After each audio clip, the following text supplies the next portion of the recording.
América Latina vive de manera sostenida la crisis de COVID-19.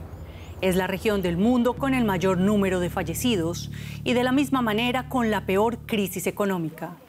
La caída del Producto Interno Bruto ha sido la más pronunciada y esta situación genera preguntas sobre cómo se verá el futuro. Por ejemplo, cómo financiar los sistemas de educación, ciencia y tecnología en un mundo altamente competitivo. Latinoamérica y el Caribe no solo tienen que afrontar la pandemia desde el punto de vista sanitario, sino que se enfrentan a los retos que representa la deserción escolar, la exacerbación de la pobreza y la exclusión de los desarrollos tecnológicos. Esto en un continente considerado el más desigual del mundo y donde el alcance de la profundización de las brechas sociales aún se desconoce. Bienvenidos a nuestro especial de coronavirus. Soy Juliana González desde los estudios de DW en Berlín. Hoy hablaremos del papel de la ciencia y la educación en tiempos de COVID-19 e iniciamos con el caso de Argentina. Y es que el cierre de escuelas ha exacerbado allí el drama de la deserción escolar. En los últimos 5 años, 400.000 jóvenes argentinos cursaron la enseñanza media, pero no consiguieron la titulación. Ahora el gobierno impulsa nuevos programas para tratar de frenar este flagelo. Con la pandemia y las clases virtuales, 378.000 adolescentes argentinos han perdido el contacto con la escuela secundaria. 222.000 han vuelto a recuperarlo ahora por un programa estatal llamado Acompañar. Maida Villa tiene 17 años y recibe una beca y una tutoría de las Tunas ONG para estudiar la secundaria. Pero otros amigos suyos desertaron. Muchos dicen, ya fue, voy a laburar, voy a conseguir trabajo, no quiero estudiar, o ya como que perdieron el tiempo y no quieren volver a empezar. Y hay otros que sí, que dicen, bueno, más adelante si consigo, porque algunos por ahí viven solos o cosas así, y bueno, los padres no son de mucho apoyo en algunos casos, y intentan ellos seguir adelante.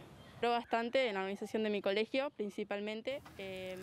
Maida cuenta que se convirtió en su propia maestra para seguir con la educación a distancia. Patricio Graham, director de contenidos de las Tunas ONG, apunta precisamente a desarrollar esas capacidades para resolver problemas. Su organización tiene una orquesta juvenil y ha desplegado diversas acciones para acompañar a las familias en la pandemia. Hay deserción escolar porque la oferta no responde a las necesidades de los jóvenes y porque no tiene la calidad que ellos esperan y necesitan. En la pandemia se agravó muchísimo por la discontinuidad de ese espacio educativo, por la falta de encontrarse. La Universidad Popular de Barrios de Pie reveló que el 14% de los niños y adolescentes de hogares pobres de Buenos Aires carece de Internet. El 58% tiene en su familia un solo dispositivo. La pandemia ha agravado la deserción escolar que ya afectaba a Argentina. Por eso el ministro de Educación, Nicolás Trota, ha creado las becas Egresar para que retomen los estudios 400.000 jóvenes que en los últimos 5 años cursaron la secundaria, pero les faltó conseguir el título. Vamos a acompañar en 2 tramos cuatrimestrales para esos estudiantes en cada una de las escuelas referencia para que puedan terminar de cursar, ¿no? Y de aprobar todas las materias y obtener el título secundario, y es acompañado por una beca de 5.000 pesos mensuales, ¿no? Por cada uno de los cuatrimestres. Los 5.000 pesos equivalen a 43 euros. Además, el programa Acompañar revincula a alumnos con la escuela a través de diversos talleres. Antes de la pandemia, solo la mitad de los adolescentes argentinos terminaba la secundaria a tiempo. Ahora el problema se ha agravado con las clases virtuales y la falta de dispositivos y conectividad. Y en el especial de hoy nos acompaña Claudia Uribe, directora regional de la UNESCO desde Santiago de Chile. Señora Uribe, un gusto tenerla con nosotros y muchas gracias por aceptar esta invitación. Desde su organización, ¿qué evaluación hacen ustedes de esta problemática de la deserción escolar en América Latina y el Caribe? Bueno, Juliana, estamos siguiendo la situación muy de cerca y obviamente con mucha preocupación.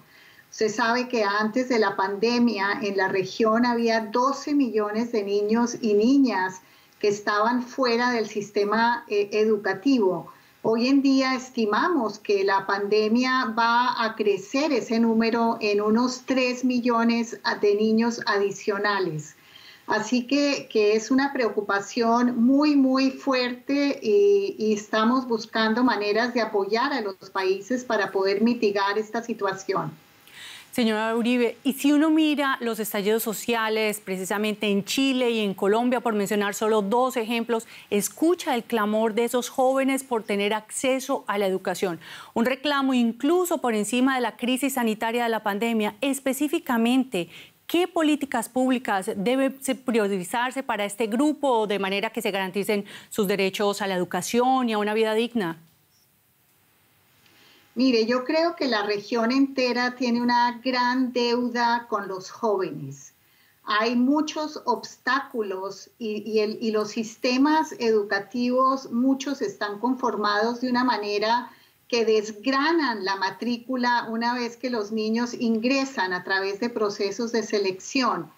Más aún, los temas de la falta de relevancia de lo que se enseña en la escuela, de la falta de interés, de la deuda que tenemos con poder ofrecerle a los niños y a las niñas una educación que los prepare para el mundo en el que van a vivir.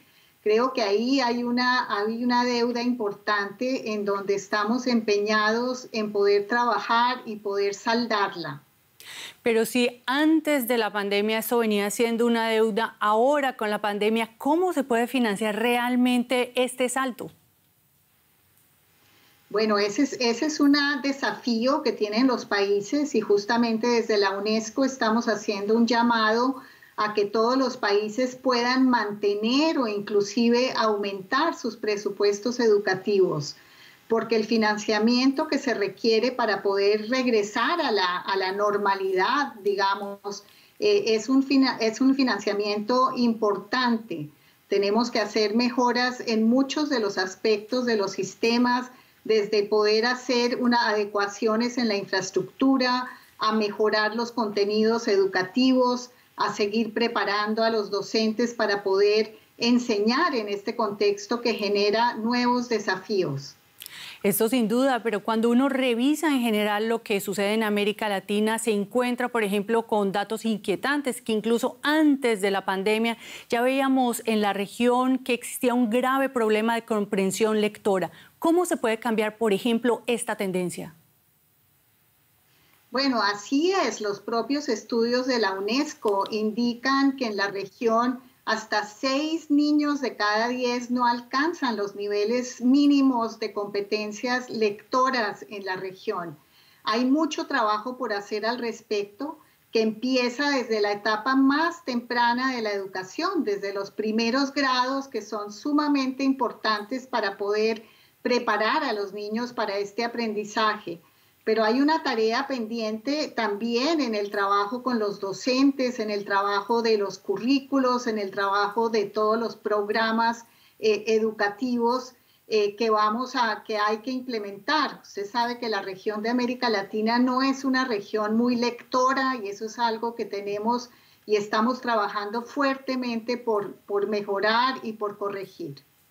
Y lo que vemos también en estos estudios es que las matemáticas también parecen ser un lunar en la formación. Señora Uribe, pero hablemos de algo bonito. ¿En qué se destaca de manera positiva la región de América Latina y el Caribe en materia de educación?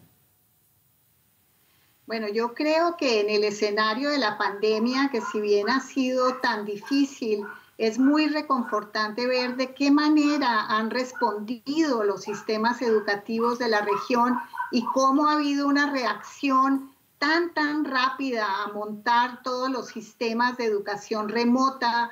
Los maestros han tenido un desempeño un compromiso gigantesco por darle continuidad educativa a sus estudiantes. Nos llegan a diario historias casi que heroicas de los docentes, de los padres de familia, de toda la sociedad para poder garantizar y poder ayudar a que los niños tengan menos pérdidas educativas durante este periodo. Yo creo que eso es esperanzador, que hay cada vez una valoración mayor de la educación, y eso es la base para poder seguir avanzando. Así es, señora Uribe, no todos los héroes llevan capas. Muchas gracias a Claudia Uribe, directora regional de la UNESCO, por estos análisis. Cuídese. Gracias. Y miremos ahora qué pasa con la ciencia, y es que de acuerdo con UNESCO, el gasto mundial en este rubro ha aumentado considerablemente, con un dinamismo sin precedentes en los países en desarrollo, sobre todo en África, y donde la pandemia ha actuado como un importante catalizador. En su informe quinquenal sobre el estado de la ciencia, el organismo destacó que hace 20 años aún había que convencer a los países del valor de invertir en ciencia y tecnología. Hoy casi todos han integrado la noción de que es un medio de hacer avanzar la economía. Pero esta inversión sigue siendo muy desigual. Estados Unidos y China representan casi 2/3 de la progresión global del gasto, y 4 de cada 5 países van a la saga, puesto que dedican menos del 1% del Producto Interno Bruto a la investigación. Y hablando de ciencia, un equipo en Hong Kong ha lanzado un nuevo prototipo de robot que espera que ayude a cuidar a los ancianos y los mantenga a salvo de futuras pandemias. Este robot se llama Grace y es un robot humanoide impulsado por la inteligencia artificial. Sus creadores afirman que la enfermera robot Grace puede comprobar los signos vitales de los pacientes y comentar incluso su diagnóstico en 3 idiomas: inglés, mandarín o cantonés. Y otra ventaja es que no puede infectar a otros con ningún tipo de virus. Grace ha sido diseñada para ayudar a aliviar la carga del personal sanitario de primera línea y proteger a los ancianos de las ocurrencias de nuevos patógenos. Y hasta aquí nuestro especial sobre COVID-19. Ya saben que pueden seguir toda la información en nuestra página web. Muchas gracias.